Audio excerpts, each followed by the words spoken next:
frente, a gente vai para a escolinha dominical.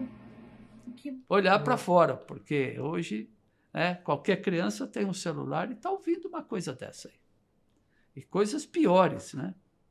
Então, nós temos que cuidar da nossa juventude e das nossas crianças realmente. O que eu acho, um dos pontos que ela citou também é o ponto do revolucionário, né? Da estratégia dos revolucionários para alcançar determinado objetivo.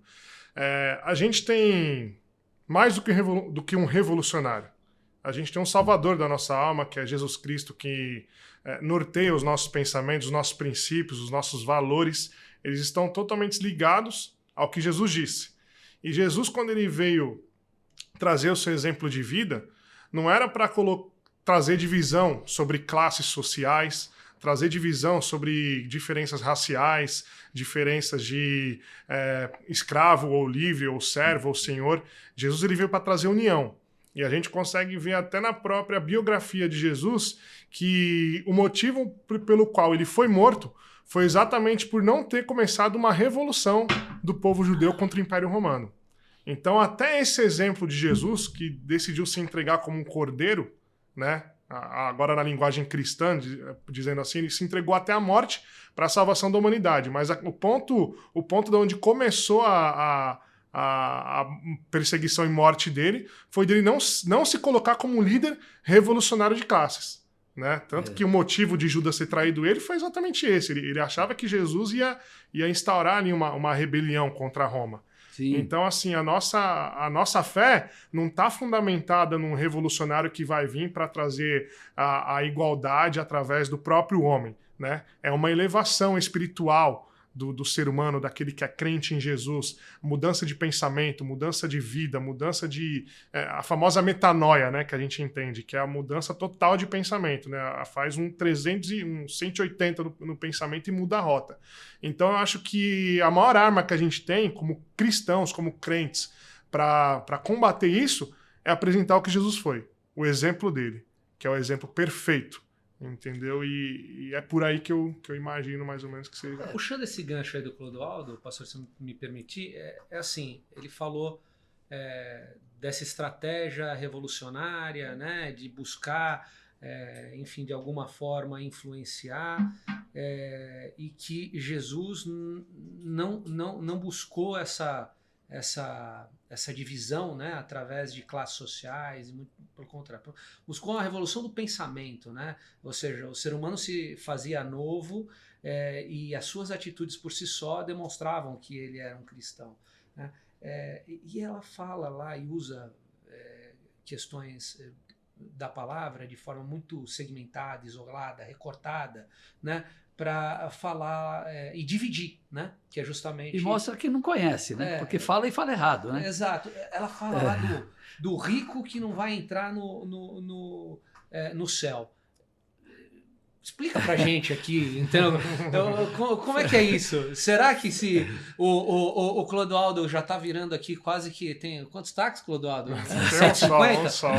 Então, de repente, se ele virar dono de uma frota de táxi, você não vai pro céu, é isso? Então, veja bem, Fernando, ela está usando a mesma tática que Satanás usou com Adão e Eva.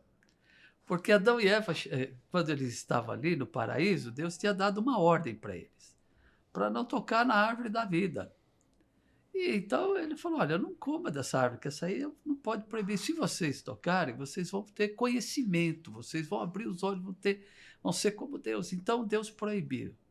Satanás vai até lá, que é o diabo, né, que a gente conhece, o nome popular dele. Ele vai até Adão e Eva e diz assim, então Deus disse que se você comer, vocês vão morrer.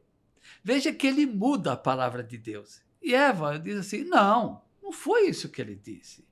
Ele disse que era para a gente não comer, porque senão nós íamos ter conhecimento. Então, veja, o diabo sempre usa a palavra de Deus distorcida para tentar nos enganar.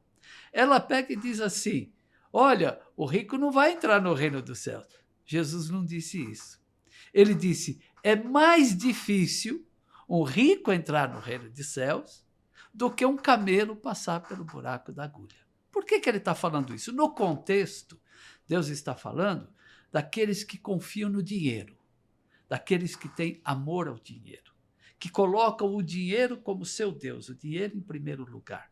Então, a gente vê que ela usa de uma forma maliciosa para tentar enganar, como Satanás fez com Adão e Eva, ou então não conhece a palavra.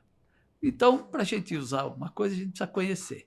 Então, veja como é uma artimanha usada para tentar nos induzir a entender o que ela quer falar, mas não o que está escrito. Então, o que está escrito não é isso que ela falou.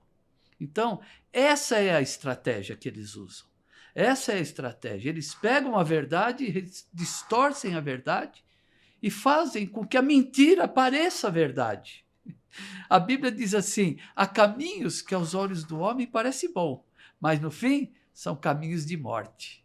E é o que ela está querendo fazer, está querendo dizer que aquilo que ela falou está na palavra, vamos ensinar as crianças, ela vai chegar em casa e vai dizer: papai, está aqui na Bíblia.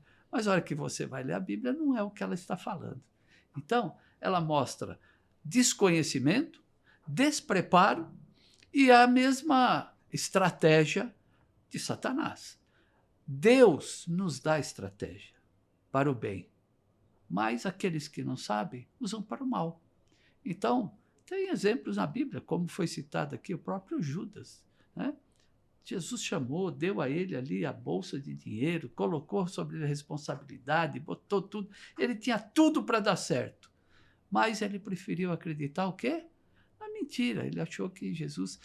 Olha, falamos aqui de revolucionário. Para mim, o maior revolucionário da história da humanidade é Jesus Cristo.